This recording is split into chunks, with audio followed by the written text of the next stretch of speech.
After more than 100 years and 2 major hurricanes, the tree tunnel is still there. So are the horses, and the farmers watering taro, and the kinds of tin roof houses that seem to melt into the brush. But past Koloa Road, past the Crazy Shirts where I worked as a teen, things are changing fast.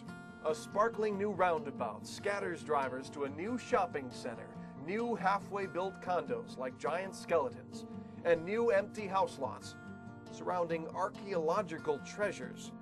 This ancient awai, or living area, will someday be right in someone's backyard. And it hurts to see my culture just falling to a bulldozer's blade. Behind the anguish on Teddy Blake's face is a battle over land and culture, symbolic of all Hawaii. You know, all spirit I have in my heart, and I get plenty, all flew to my finger. And I wasn't ashamed to go wave this finger at every car and tourist I seen driving down the road. And how sad, that's not their fault. It's easy to blame the developers, but as a former hotel worker himself, Blake knows it's more complicated than that, especially in a down economy. See, behind the miles of temporary construction barriers is former agriculture land that's been turning to weeds for the last 13 years, ever since the mill shut down. I'd remind you that this whole 1,000 acres was sugarcane production. Dick Holtzman is the president of Kukui'ula Development Company, the biggest project in Poipu history. This is a great spot at Kukui'ula where you're at a wonderful vista where you really get to see all of the South Shore. It will be an incredible view for the mostly well-off mainland families expected to buy luxury vacation or retirement homes. The billion-dollar project includes 1,500 units, a golf course and club, a hotel, and an old sugar reservoir now marketed as a lake. Well, I don't think there's any question it will change the dynamics of the community to some degree. A local boy himself, Holtzman understands the critics and reminds them of the upside. Just what a powerful impact this is going to be economically. It's not only going to provide many direct jobs, but it is going to create a demand. Many of the people that you refer to are going to see entrepreneurial business opportunities to meet a demand that has now been created.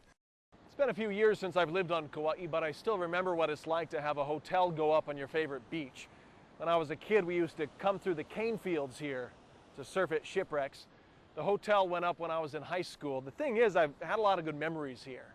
My first kiss, sneaking into the hotel pools, my prom. My mom even ended up working here for 10 years. But that was one hotel on one beach. This latest wave of development has been a frenzy. At one point, as many as 12 projects were pushing forward without any plan to handle the traffic. We're going to come to gridlock. Louis Abrams with the Community Association tried to get the developers to pitch in for public infrastructure. We would have a condition or a promise from these developers and they wouldn't keep up with it. And that was one of the things that really got everybody pissed off.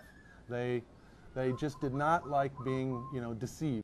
On the public end, you're very, very outmaneuvered, outgunned, and outlawed. I mean, when you go to argue about something, the cards are stacked so heavily on the other side. After years of debate, Kukui'ula is spending $50 million on community improvements, including new roads, parks, and water systems. Even their critics call them responsible. But they're one of the few exceptions. Insiders blame a missing link: good government planning. Unfortunately, it hasn't happened to the huge detriment of the island. Even former mayor and councilwoman Joanne Yukimura says the county has failed to implement smart growth. We've made decisions where we can't go back. It shouldn't be like this, I mean, I wish I didn't have to and I could go sailing and do all the stuff that I want. If we don't have a good plan in place or a commitment to good planning, it's a very worrisome future. And that brings us back to the past. Surveyors have found more than 700 archaeological sites on land slated for development. The state has tried to protect what it could, but nearly 100 sites have already been accidentally destroyed. You know what? This is stuff you got to fight for. And Blake worries there will be more. He's filed a lawsuit to protect cultural sites in his hometown, but he knows, as I do, the Poipu we grew up in is gone forever. Everybody talks about the good old days, but you know the good old days ain't never coming back.